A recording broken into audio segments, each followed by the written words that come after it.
interculturalidad y transculturalidad son términos distintos que denotan también diferentes formas de ver el mundo.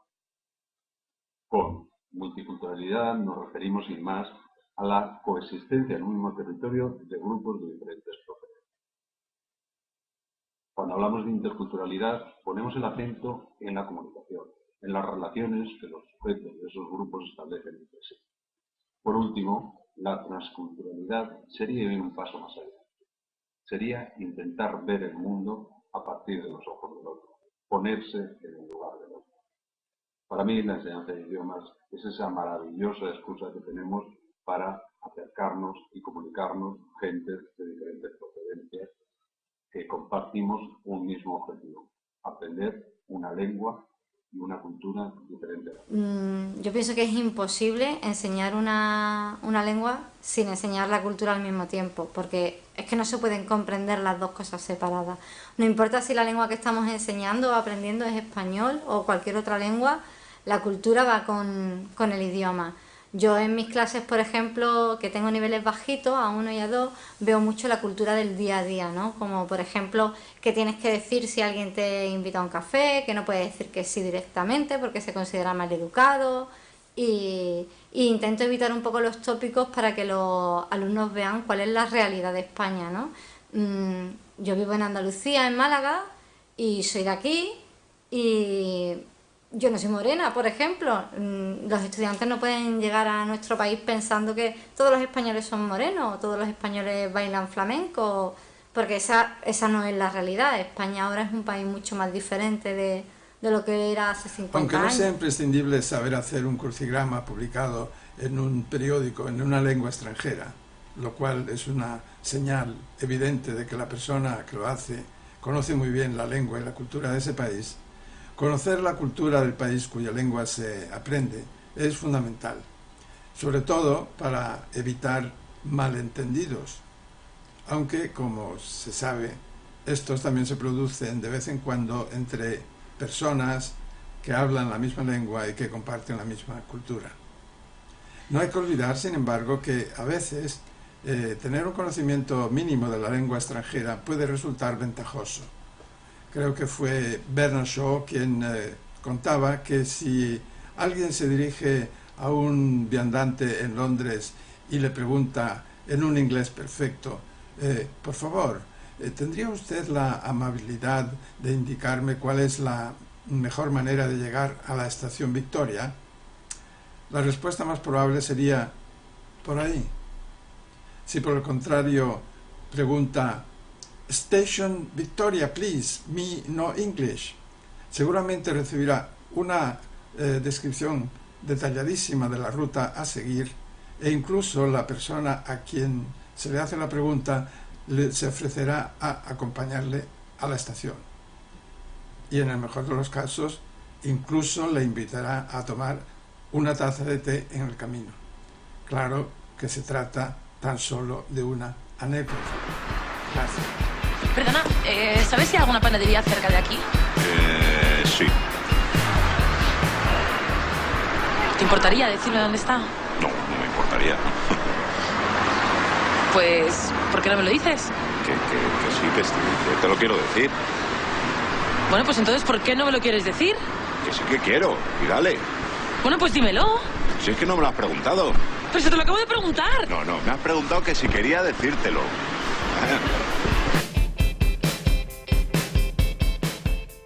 Acho muito importante superar os estereótipos e mostrar uma imagem atual da cultura dos países com cuja língua trabalhamos. Assim, o Brasil é muito mais que um país de samba, feijoada. Cabe a nós, como professores e mediadores culturais, mostrar que existe samba sim, mas também forró, axé, pagode, maracatu. Que brasileiro gosta de feijoada sim, mas também de sushi, churrasco, pizza, tanta coisa. Mas acima de tudo, ensinar cultura é importante para mostrar como devemos interagir nos sistemas culturais, horários, hábitos, comida, relações pessoais, etc. E fazer com que nossos alunos aprendam de modo crítico e questionem a própria realidade nacional e a de outros países. Sem isso, o aprendizado é necessariamente incompleto. Cuando hablamos de cultura con minúscula, estamos hablando de la ficha de identidad, del ADN de una sociedad. O sea, lo que esta sociedad comparte en cuanto a creencias, convicciones y sobre todo su visión del mundo, que se publicó en Arco Libros en 2003. Este libro naturalmente trata de qué? Pues de los contenidos culturales que tenemos que enseñar a nuestros alumnos y a nuestros profesores para que los enseñen a nuestros alumnos. Para daros un ejemplo, pues os diría que entre los que a mí más me ha gustado trabajar está la proxémica, por ejemplo, la kinésica, la cronémica. ¿Qué es la proxémica? Pues el estudio de nuestra relación con el espacio, con la burbuja que nos rodea en cada cultura. La kinésica, que es pues la expresión no verbal. La cronémica, algo fundamental en la cultura española, por ejemplo, porque se trata de nuestra relación con los horarios, con el tiempo, con la distribución del tiempo de sueño, de trabajo, la noche, el día, etc. Otro tema, otro contenido que me parece interesante, pues es los usos de tú y usted, que también plantean muchos problemas a nuestros estudiantes, con las interferencias del boxeo americano, con los constantes cambios entre ustedes y vosotros a ambos lados del océano. La organización familiar, por ejemplo, la familia española ha sufrido unas transformaciones increíbles en los últimos tiempos. La sociedad, lo social, quiero decir. ¿Cuáles son los objetivos para terminar de este trabajo? Pues los objetivos son, en primer lugar, ayudar al profesor a transmitir todos estos contenidos naturalmente y establecer el diálogo, la discusión en el aula. Y en segundo lugar, neutralizar los tópicos, estos tópicos que interfieren constantemente y que tanto daño hacen, los tópicos, los clichés, y motivar al alumno para que al mismo tiempo sepa introducir en el aula sus elementos culturales para establecer el contraste.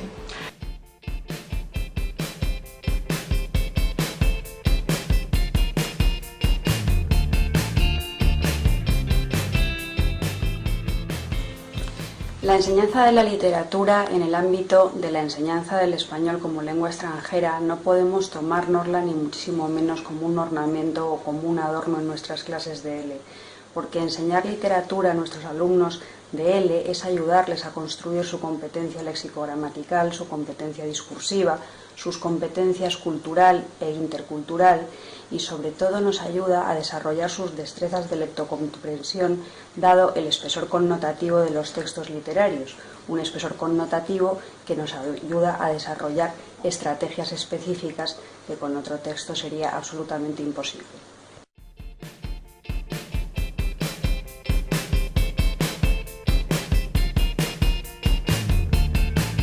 Bueno, ya sabéis que el cómic, los cuadriños, es un arte en el que interviene tanto la palabra como la imagen. En lo que a mí respecta, en el uso de la palabra en los cómics, busco básicamente dos cosas. Una, que sea lo más sucinta posible, porque no se puede comer el espacio destinado al dibujo.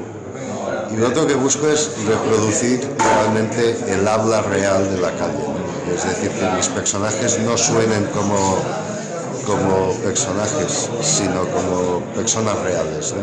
Creo que esta vía es una que lleva al lector a entrar en la historia, a sentirse con naturalidad dentro de ella. Es decir, no uso un lenguaje literario, uso un lenguaje coloquial y lo hago adrede para conseguir este objetivo. Este alcalde nos toca las pelotas. ¿Se dice así? ¿Se dice nos toca las pelotas? Oh, ¿sí? Oh, bien. Un elemento esencial a la hora de aprender un idioma es su dimensión cultural, tanto desde una perspectiva pragmática, para conocer cómo funciona la sociedad que habla la lengua que estamos aprendiendo, como para interpretar adecuadamente las interacciones y poder intervenir en ellas. Estamos hablando de cultura en L, pero en realidad podemos estar pensando en lo que representa la cultura para un ser humano. Nos gusta leer ficción, leer ensayo, asistir a una obra de teatro, ver una película, conocer la historia de nuestro país, conocer el arte. Pues bien, introduzcamos todos estos elementos en el aula y también podemos intentar aprender la lengua a través de estas manifestaciones culturales. Por supuesto, teniendo en cuenta los gustos e intereses de los alumnos. Probablemente estarán más motivados y aprenderán algo más. La pregunta es si la cultura es importante al enseñar una lengua. Estoy segura de que los conocimientos culturales como los monumentos, las fiestas, la comida, son contenidos muy claros para todos. Pero yo me hago también estas preguntas. ¿Consideran ustedes contenidos culturales, por ejemplo, la manera de estar o de intervenir en una clase? ¿Consideran que es cultural la manera en que la gente se comporta en los medios de transporte?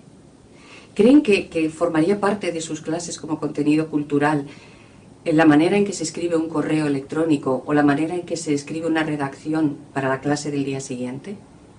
¿No creen ustedes que convendría enseñar cultura dentro de lo que se llaman marcos de referencia y que ritualizan nuestra manera de enseñar, de actuar, y que nos dicen, por ejemplo, ahora estamos hablando en broma y tenemos que hablar de una manera determinada, ahora estamos de visita y tenemos que comportarnos de una determinada manera?